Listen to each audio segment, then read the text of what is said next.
महाड शहराजवळील गांधारपाले ग्रामपंचायतीच्या निष्काळजीपणामुळे ऐतिहासिक सावित्री नदी आता प्रदूषणाच्या गंभीर विळख्यात सापडली आहे। गांधारपाले ग्रामपंचायतीकडे स्वतःचे डम्पिंग ग्राउंड नसल्यामुळे ग्रामपंचायतीकडून गोळा केला जाणारा कचरा थेट सावित्री नदी पात्राच्या लगतच फेकून दिला जाते।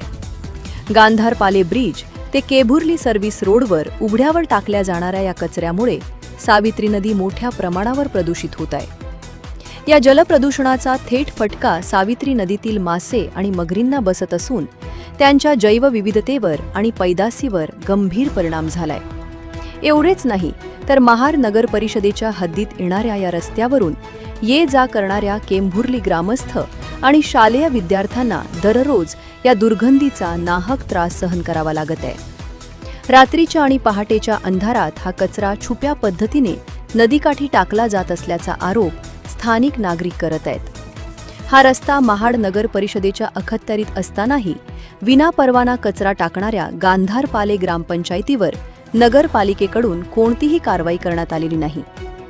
पर्यावरणाचा असा उघड ऱ्हास होत असताना आणि सावित्री नदीच्या प्रदूषणात भर पडत असताना महाराष्ट्र प्रदूषण नियंत्रण मंडळ मात्र झोपेचे सोंग घेत आहे का, असा संतप्त सवाल आता महाडकर उपस्थित करत आहेत।